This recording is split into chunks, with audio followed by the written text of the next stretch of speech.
необхідності зупинятися на толбудових станціях або використовувати готівку.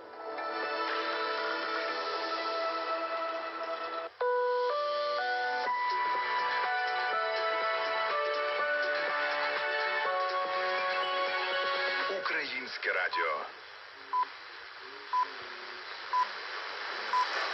Ваша година. Українське радіо.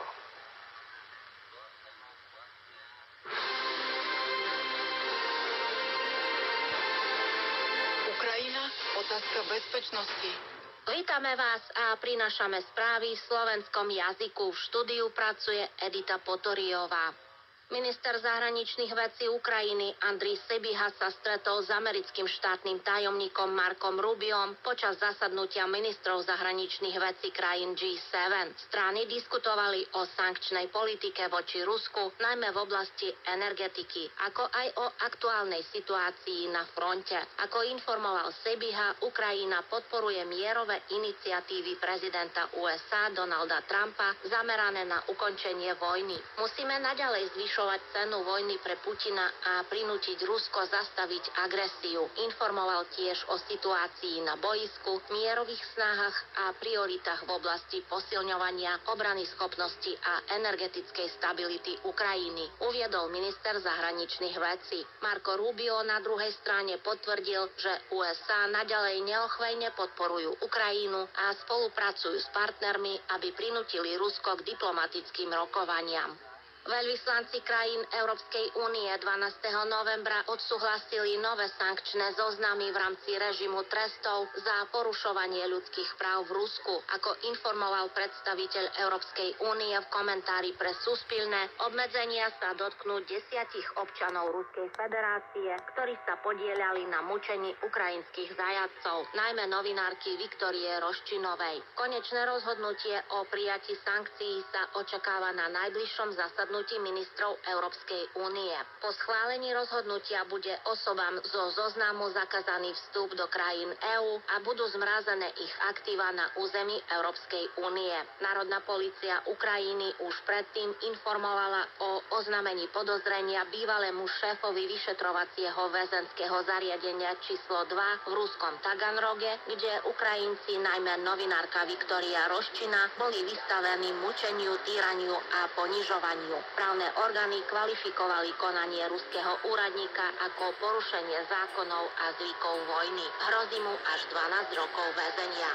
Francúzska charitatívna organizácia Ukraine Decor spoločne s nadáciou Sociálna ochrana veteránov vojny, vojenskej služby, dôchodcov SBU a MVS Ukrajiny Spalach dodali do Zakarpátska ďalšiu dávku humanitárnej pomoci. Informoval o tom predseda Zakarpátskej OVA Miroslav Bilecký na Facebooku. Medzi získaným vybavením je stomatologická súprava, sterilizátor a röntgenový prístroj. Na ich základe bude vo Voloveckej nemocnici zriadená ambulancia, kde vojaci a veteráni budú môcť bezplatne využívať stomatologické služby. Predseda OVA poďakoval partnerom za podporu a oznámil, že strany diskutovali o ďalšej spolupráci, najmä o možnosti vytvorenia mobilných stomatologických jednotiek na poskytovanie pomoci vojakom priamo na fronte. Je to veľmi aktuálna otázka, na ktorej momentálne pracujeme. Akákoľvek podpora v tejto veci je nesmierne cenná, poznamenal Bilecký. Rezidencia svätého Mikuláša bude fungovať od 1. do 6.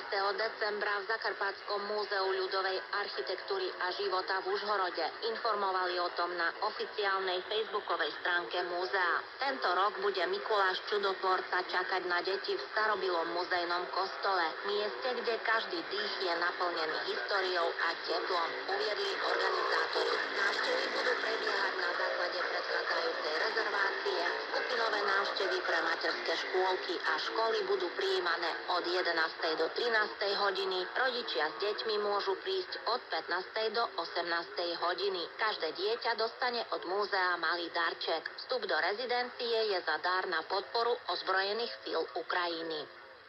Informácie o kontrole ruských vojsk nad mestom Pokrovsk alebo o operatívnom obkľúčení ukrajinských síl nezodpovedajú skutočnosti. Vyhlásil to veliteľ ozbrojených síl Ukrajiny Oleksandr Syrský ráno 13. novembra. O kontrole Rusov nad mestom Pokrovsk alebo operatívnom obkľúčení skupín ozbrojených síl Ukrajiny nie je reč, zdôraznil Syrský. Informoval, že uskutočnil pracovnú cestu do Pokrovska, kde spolu s veliteľmi analyzoval výsledky plnenia bojových úloh a naplánoval ďalšie kroky. Podľa slov veliteľa Pokrovský smer zostáva hlavným smerom pre útok ruských vojsk. Tu sa zaznamenáva najväčší počet denných útokov a sústreďuje sa tu aj značná časť ruských síl pôsobiacich na území Ukrajiny.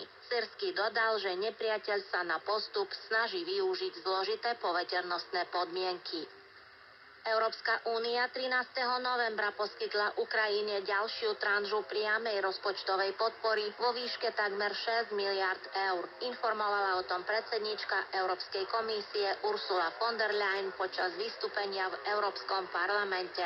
Zdôraznila, že Európa bude naďalej posilňovať stabilitu Ukrajiny, pomáhať pri obnove infraštruktúry poškodenej ruskými útokmi, ako aj pri stabilizácii energetického systému. Von der Leyen oznámila, že Európska komisia spolu s členskými štátmi EÚ pracuje na zabezpečení financovania potrieb Ukrajiny na najbližšie 2 roky. Medzi možné mechanizmy patrí využitie rezerv rozpočtu EÚ, medzivládna dohoda alebo reparácia založená na zmrazených ruských aktívach. Podľa slov predsedničky Európskej komisie takýto prístup umožní poskytnúť Ukrajine finančné prostriedky s podmienkou, že budú vrátené, ak Rusko zaplatí reparácie. Nazvala to najúčinnejším spôsobom, ako podporiť obranu a ekonomiku Ukrajiny a jasným signálom pre Moskvu, že čas nie je na jej strane.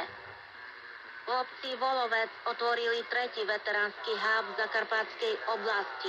Ide o nový priestor pre komunikáciu, podporu a rozvoj bývalých vojakov. Informoval o tom predseda Zakarpatskej OVA Miroslav Bilecký. Podľa jeho slov bol tento hub vytvorený v budove bývalého CNAPu. Priestory boli zrekonštruované, zariadené nábytkom a technikou. Veteráni tu budú môcť organizovať stretnutie, prezentácie, plánovať vlastné projekty, ako aj získavať poradenstvo od právnikov, psychológov a sociálnych pracovníkov. Predseda oblasti zdôraznil, že Zakarpátsko bude pokračovať v rozvoji veteránskej infraštruktúry a do konca roka plánuje otvoriť ďalšie centrum.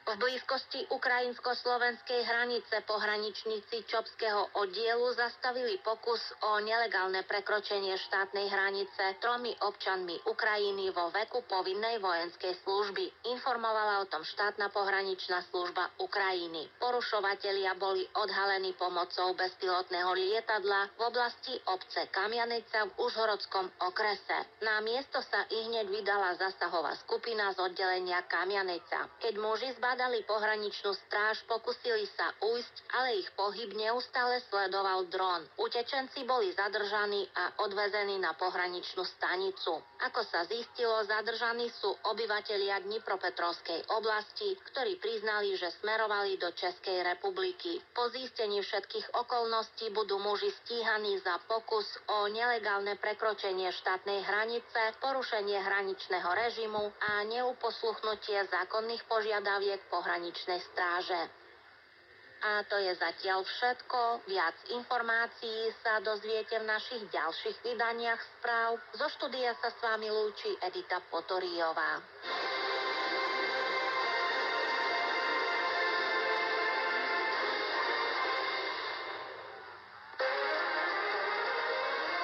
Ви слухаєте Українське радіо. На часі на Українському радіо.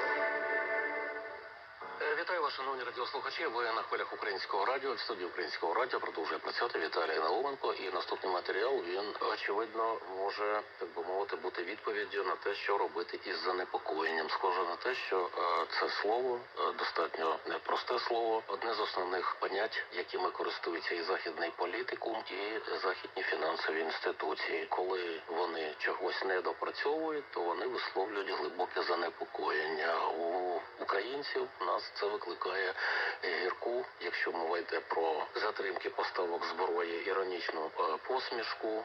Але ситуація є такою, якою вона є. Але